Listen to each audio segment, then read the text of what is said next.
My fiance's ex sent me a wedding gift 2 weeks before the big day. No card, no explanation, just a tiny box with one line inside that shattered everything.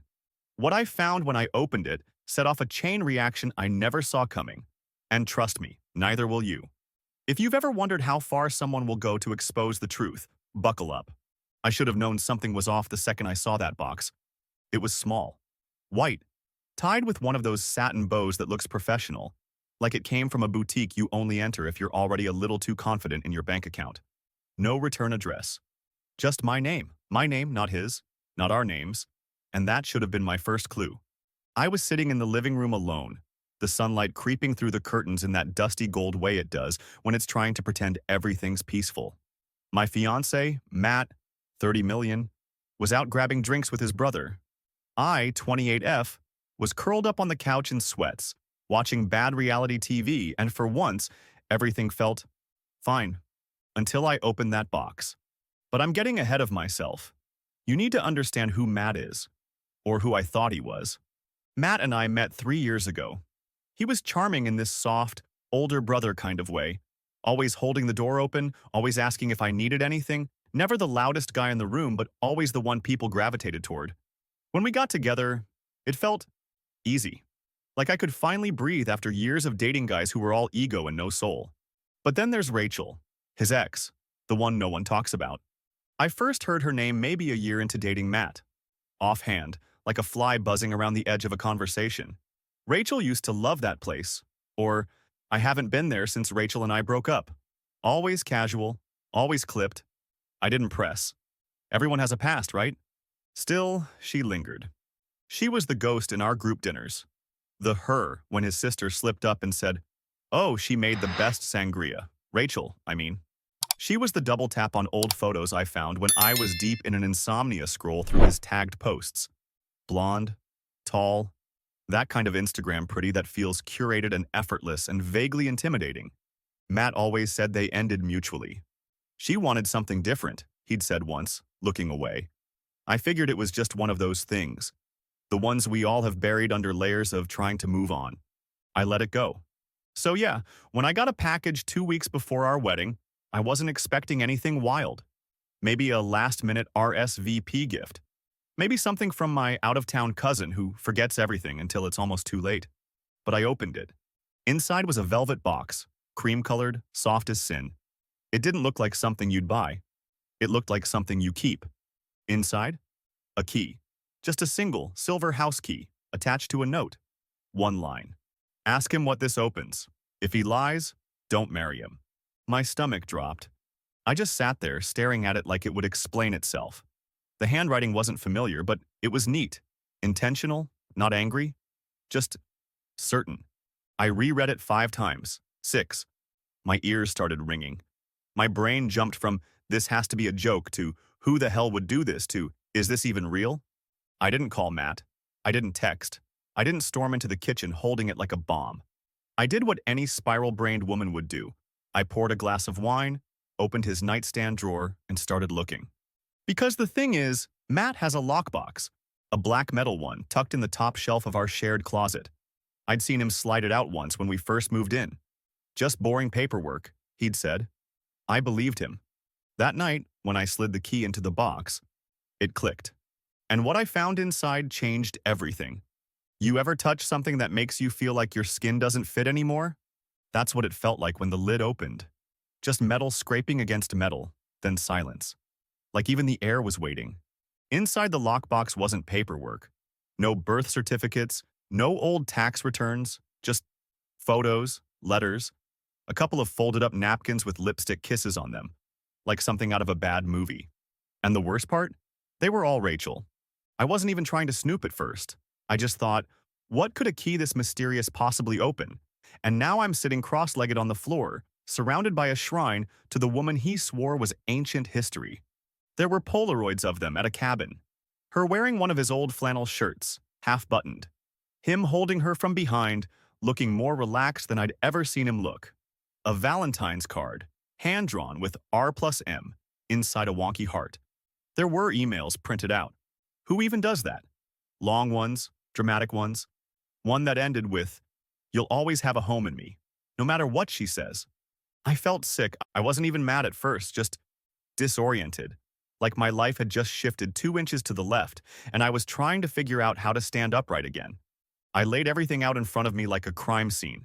Not for revenge, not even to confront him, just to understand what the hell I was looking at. That's when I saw it, tucked in the back. A folded-up receipt, worn at the corners. Dated 8 months ago. It was for 2 plane tickets. To the same cabin. Round trip. Underneath, a sticky note in his handwriting. You said just once. I won't ask again after this. I dropped it. That's when I heard the garage door. Matt was home. My whole body jolted like I'd been caught stealing.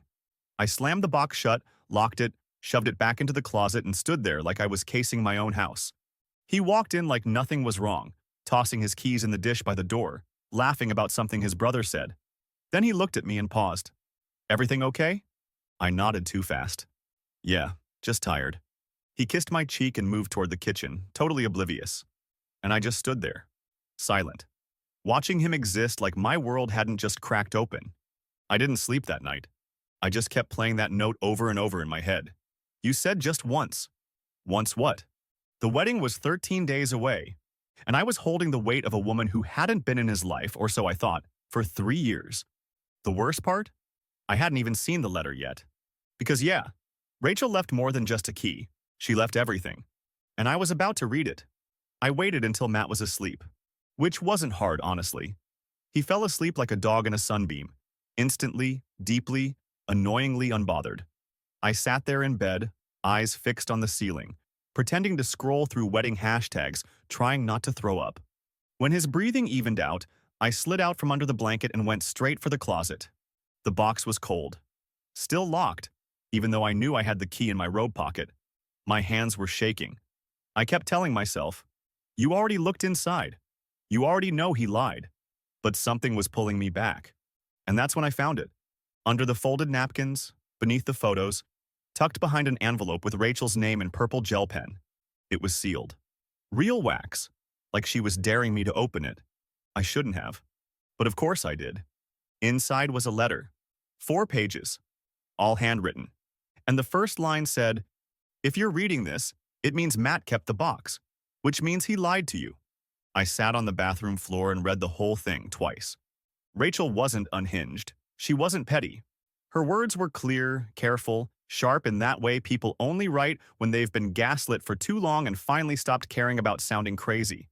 She wrote about the cabin, how they used to go every winter, how she told Matt not to bring someone else there, how she saw photos of me there the Christmas before last. The same trip he said was a guy's weekend. She talked about the way he kept souvenirs. A lock of her hair, yes, seriously. The dried rose from their anniversary. A USB stick with old videos of them together. She said, he doesn't let go. He just rebrands the version of himself he needs to be for the next woman. But the old one never really dies. And then, near the end, she wrote this. You'll think I'm bitter. I'm not. I loved him. I probably still do. But I needed to leave because I realized I'd been auditioning for the role of Forever in a play he already wrote for someone else. He's charming, he's kind, he'll carry your groceries and remember your work friend's birthday. But he lies. And when he does, he looks you dead in the eye and makes you feel like you did something wrong. I felt every word like a punch to the chest. Rachel ended the letter with this. You can still marry him. Most people do. Most people see the cracks and decide to look away. But if you want the truth, ask him about the cabin. Ask him about the key, and watch his face. I sat there, letter in hand, wondering what kind of person does this. Not just Rachel, Matt. Because here's the thing. I thought I knew everything. We'd talked about his exes. We'd done the whole past lives conversation. And yet he'd kept all of this. The box, the letters, the photos, and not just kept them, he'd hidden them, locked them up, and I would have never found out. Except Rachel made sure I did. The next morning, I made coffee like usual. I smiled. I asked about his brother. I even kissed him on the cheek when he left for work. Then I sat back down at the kitchen table with the letter in one hand and the key in the other, because I was done pretending. But I wasn't calling off the wedding. Not yet. I had a plan, and it started with inviting Rachel. Update 1. Okay, so, wow. Did not expect this to blow up the way it did. I posted part 3 around 2 a.m. while shaking. And by the time I woke up, read, Didn't sleep, just lay in bed staring at the ceiling. I had DMS, emails, and even a few very spicy Reddit messages telling me to run, go full nuclear, or burn the entire venue down and send him the ashes. Not gonna lie, some of you were really creative. One person suggested faking an elopement with Rachel to emotionally confuse the man into a coma. Tempting. But here's what I did instead. First, I didn't tell Matt I read the letter. I didn't say a word about the box, the photos, or the plane ticket receipts. I needed to watch him be normal knowing what I knew. I needed to see how good he was at faking it. Spoiler, he's very good. Second, I DM'd Rachel. I didn't even think she'd respond, but she did. 2 hours later. Just a simple, wasn't sure you'd actually open it. I'm sorry. We ended up talking for 2 hours straight. Y'all, she wasn't bitter. She wasn't mean. She was heartbreakingly calm. She told me she sent the box because she knew Matt wouldn't destroy it. Said she'd waited years for him to toss it, or at least admit it meant something. When he didn't, she gave up. And when she saw our engagement announcement on Instagram, she panicked. I just didn't want you to waste years learning what I already knew, she said. So I asked her the one thing I'd been afraid to ask. Was he ever unfaithful to you? And she paused, then said, not technically, but emotionally, constantly. According to Rachel, Matt had a pattern. He didn't cheat per se, he transitioned. He lined up his next relationship before ending the current one. Every time. Including, apparently, with me. Yeah. Turns out our accidental meet cute at his friend's barbecue?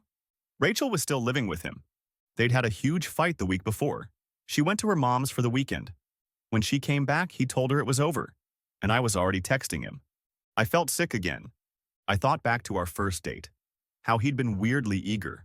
How fast everything moved. How he never talked about Rachel unless I brought her up. Rachel said she didn't send the box to ruin me. She just wanted me to know, in case I ever had doubts. Well, now I had an entire album of them. But here's the kicker. After we hung up, I got another package. Same white box, same bow. Inside, a photo of the cabin. But this time, it wasn't Rachel. It was me. Taken from outside the window. And on the back, in the same neat handwriting. She wasn't the only one. Ask about Savannah. I'm not proud of what I did next, but I wasn't waiting anymore. And trust me, it gets worse. I didn't even know who Savannah was. That's the part that broke me more than anything.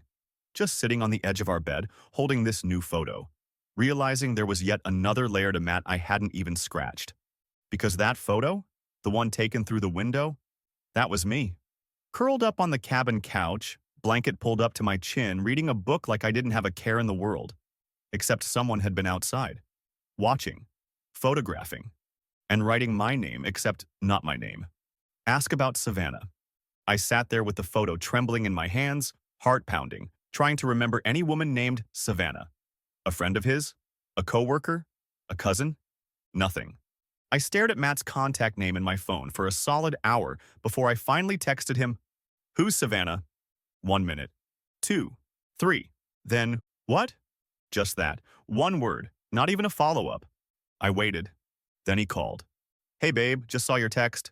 Savannah who?" His voice was so smooth I almost believed he didn't know.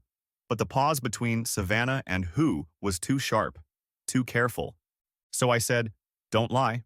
I got another box." Silence. "From who?" he finally asked. Still calm, still performing. So I told him what was in it. The photo. The message. The implication. Matt didn't say anything for a full 10 seconds. Then, "I don't know who sent that, but this is getting out of control." Out of control. Like I was the problem. Like someone else sending me proof of his lies was me being dramatic. I didn't scream. I didn't cry. I just asked, was there someone named Savannah? And his voice, his perfect, practiced politician voice, finally cracked. Just a little. There was someone, years ago, before you, but she's not relevant. Not relevant. I felt something in my chest splinter. I told him not to come home, and I said it flat. No yelling, no theatrics. Just, "Don't come back tonight, I need space." He didn't argue, didn't ask questions, just said, "Okay." And that told me everything. Because if your fiance says she got a photo of herself stalked through a window, and you don't even react like a human person with a soul, that's not guilt. That's detachment. That's dangerous. So now I'm sitting here, the wedding 11 days away, surrounded by a bunch of white lies wrapped in shiny paper. And guess what? I found Savannah. Rachel helped me. Because of course she did. Turns out Savannah's not a random name. She's the woman Matt was dating before Rachel. And her story? It's worse than either of ours. Much worse. And she's agreed to talk to me. Tomorrow. Meeting Savannah felt like stepping into a mirror that cracked before I even touched it. She was calm. Too calm. The kind of stillness that only comes from surviving something you haven't fully processed yet. She met me at a coffee shop just off 5th Street. Neutral territory. No makeup, hair in a bun, oversized sweater. She looked like someone who used to care deeply and then learned it wasn't worth it. And when she started talking, I understood why. Turns out Matt, yes, my Matt, and Savannah had been together for almost 2 years. He met her through work. She was a junior associate at the firm he'd been consulting for. He swept her off her feet in that way he does. All soft smiles and big plans. He made her feel like the main character. Until she wasn't. Savannah said the first red flag was how charming he was with everyone. Too many women smiled at him like they'd already had a version of him, she told me, like they'd seen the movie and knew how it ended. She didn't notice the lies at first, but they were there. The client dinners that didn't show up on his calendar. The receipts in his coat pocket from bars she'd never heard of. The passive-aggressive way he'd talk about her past. Every ex, every bad decision, turned into an excuse for why he had to keep secrets. But what hit me hardest, what made me want to throw my phone into the nearest drain, was what Savannah said next. He brought me to the cabin, too. I stared at her, heart slamming against my ribs. 3 times. The first time I thought it was special. By the second, I started finding things. Lip balm that wasn't mine. Hair ties shoved into the couch cushions. He always had an excuse. She looked me dead in the eye. I wasn't the first woman in that cabin, and you won't be the last. I think I stopped breathing for a second, because the cabin had been ours. Our escape. Our place. Except it wasn't. It was a stage. And Matt?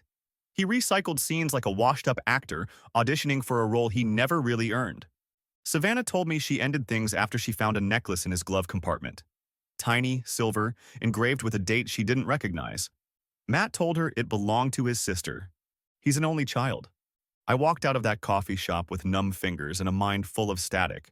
Because here's the thing no one warns you about. When someone builds you a life out of lies, the truth doesn't just hurt. It destroys your memory of everything good. You question every laugh, every kiss, every late-night whispered promise. The wedding was 10 days away, and now I had 3 ghosts sitting on my chest. Rachel, Savannah, and me, because I hadn't told anyone yet. Not my friends, not my mom, not my maid of honor who just spent $600 on her dress and keeps texting me about nail colors. And I knew what people would say. Just call it off. Walk away. But I wasn't done yet. Because Matt doesn't get to be the main character in this story. He made the cabin the scene of his lies. I was about to make it the scene of his undoing. Update 2. So, remember how I said I wasn't calling off the wedding?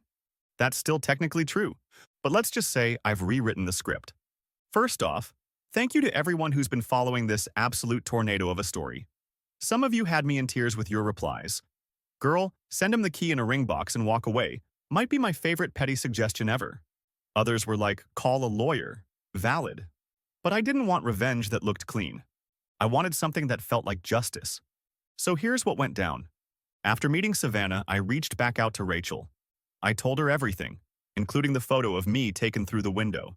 She went silent for a few minutes. Then she said, that wasn't me, but I know who it was. Apparently there's a 4th woman. No joke.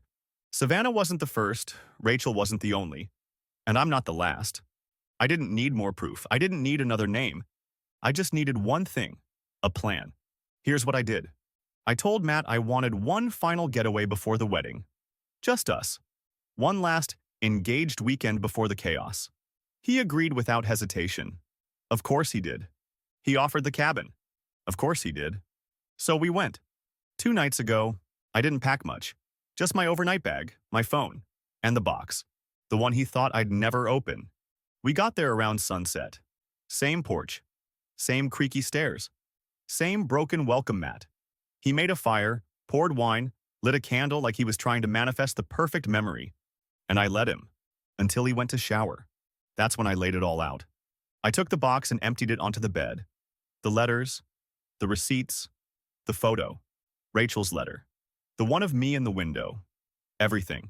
And I put the ring in the center. Then I left. I didn't scream. I didn't wait for a confrontation. I just took the car and drove to a nearby Airbnb Rachel helped me book. Yes, she really came through. Matt didn't call until 2:17 a.m. 3 missed calls. 1 text. You really did this here? I haven't responded. The wedding was supposed to be in 9 days. Instead, this morning, I emailed every guest on the list a change of plans notice. I used the same design as our original invite, except this one says, turns out I'm not marrying Matt, but I will be keeping the dress. The wedding day came, and I didn't stay in bed. I didn't cry, I didn't rage, text him, and I didn't let the silence swallow me whole. I got up, zipped up the damn dress, and walked into the day like it still belonged to me. Because here's the thing, I loved Matt. Or at least, I loved the version of him he sold me. The thoughtful guy with the deep voice and the gentle hands and the perfectly timed jokes. But that version? It wasn't real.